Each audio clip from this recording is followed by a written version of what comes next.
Hey guys, I want to go ahead and talk about graphing these rational functions. And a lot of students find this difficult. It does require some Algebra 1, which is going to help us a lot. So there's a few steps that we want to do. The first thing we want to do is talk about the domain. Okay, the domain. The domain is all your possible x values. Okay, but if you notice, anytime you have a fraction, and that's what a rational is, there's one rule. Okay, the denominator cannot be equal to 0. Okay, so if I come over here and I go x squared minus 2x minus 3, we're going to say that cannot equal 0, because if it does, then we're going to be dividing by 0, and that's a no-no. So we're going to go ahead and solve it by factoring. And if you can do this, you're going to have x minus 3 times x plus 1. Okay, set that not equal to 0. Therefore, our domain, x cannot equal 3 and x cannot equal negative 1.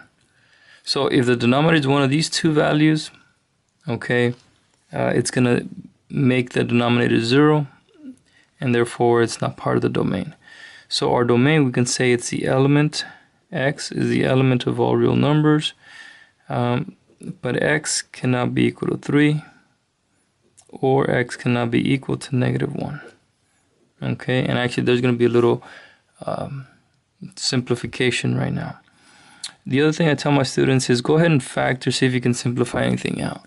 Now the denominator, we've simplified it out. That would be x minus 3 and x plus 1. The numerator, if you notice, it has a common factor of 2. So this guy, we factor out of 2, leaves us with 2 times x squared minus x minus 6. If we continue to factor further, you're going to see we're going to have a 2. We're going to have x, what is that? Factors of negative 6, negative 3, and x plus 2. And then in the denominator, x minus 3 and x plus 1. All right, good. If you notice, we can simplify. This simplifies there. So our new function is 2 times x plus 2 divided by x plus 1. Now what happens here? Well, when these guys cancel out, that's when you have a hole. You have a missing part. Okay, so we can say we have a hole at x equals 3. Okay, and that's why it's not part of the domain. All right. Now, anytime I start doing these, I always kind of like to start piecing the puzzle together. So, let's say 1, 2, 3, 4, 1, 2, 3. Whoops, 1, 2, 3, 4, 1, 2, 3, 4. All right, that wasn't done very nicely, but it's okay. Now, now that we have our domain, we got a hole. We have to find the asymptote. So the first thing is vertical asymptotes, and actually we already did that. The vertical asymptote is the denominator or the domain. Okay, so here this guy, the denominator, is going to give us our vertical asymptotes. And if you notice, we got this over here: x cannot equal to 3 and x cannot equal to negative 1. But we only actually have one asymptote, y, because the x minus 3 canceled out or simplified. So we're going to have a vertical asymptote at x equals negative 1. So negative 1 is right here, vertical asymptote. Okay, now what about the horizontal asymptote? Well, that one is a little bit different. And there's 3 cases, 3 scenarios. And what you have to do is you have to look at the leading coefficient here. Okay, and actually we're going to look at the degree first. You see how the degree is the same? Okay, when the degrees are the same, we're going to look at the ratio of the coefficients. That means 2 over 1.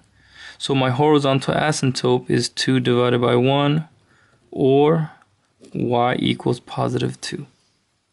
Okay, at y equals positive 2, right here, we're going to have the horizontal asymptote.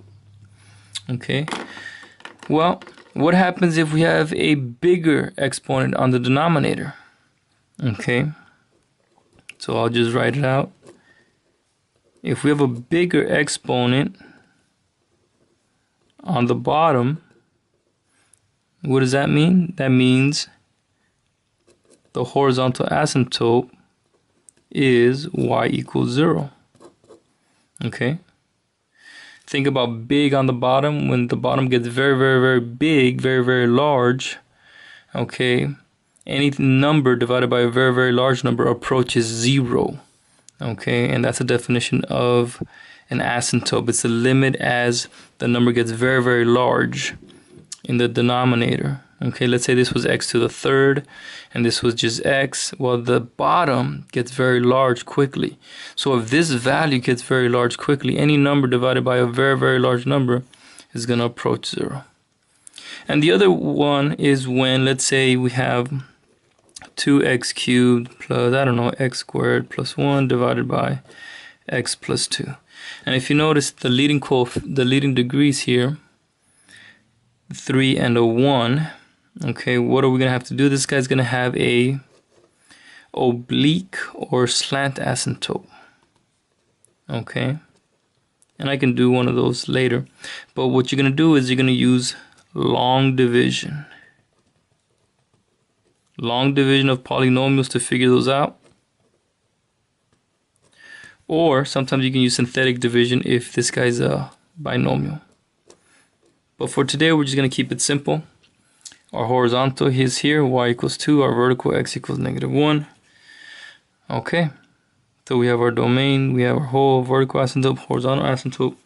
Now we got to go ahead and start sketching it. And hopefully you remember that anytime you have a rational function, it's going to look like a hyperbola. It's going to cross here and here. But let's say you don't know where. Well, just pick a point. Let's say x is 0. If x is 0, that would be 0 plus 2, which is 2. 2 times 2 is 4. 0 plus 1, well, that's 1. That would give us 4. So when x is 0, y is 4. So that's going to be somewhere up here. Let's just say there. So that means the graph is going to do something like this. And actually, that's something that I forgot to mention, your Y-intercept and your X-intercept. So let's go ahead and do that. Your X-intercepts, which are easy. Well, how do you find your X-intercept? You set y equal to 0. Okay. So you go back to your original.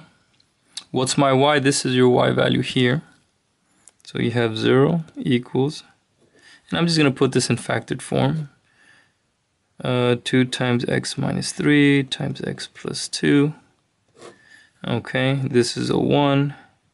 And this is x minus 3 times x plus 1.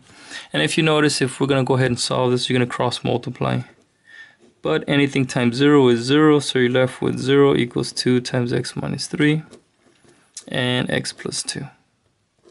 Okay. And if you notice, you go ahead and solve this. You can divide by 2. 0 divided by 2 is still 0. We have x minus 3 and x plus 2. So when I solve this, you get x equals 3 and x equals -2. But if you notice, we're not going to use x equals 3. Why? Because it canceled out here. Now, I did it the long way, but could I have used this new one? Absolutely. Set this guy equal to 0, cross multiply, you get your same result. So, my x-intercept is x equals -2. So -2 is right over here. That means the graph is going to pass through there. So I have this x-intercept, I have this y-intercept, and I'm pretty much set to go. So now I know this guy's going to come here, probably touch there, and come down. Alright. Now I'm going to go ahead and do the y-intercept just in case some of you guys didn't understand. To get the y-intercept, we set x equal to 0. Now we have our new function here, this guy. So I already did it here, but I'll do it the long way. 0 plus 2 divided by 0 plus 1. That's going to give us 4 over 1. So our y-intercept is 0, 4. All right, and that's how I got this point here, and that's how I know where the graph crosses or intersects the axes.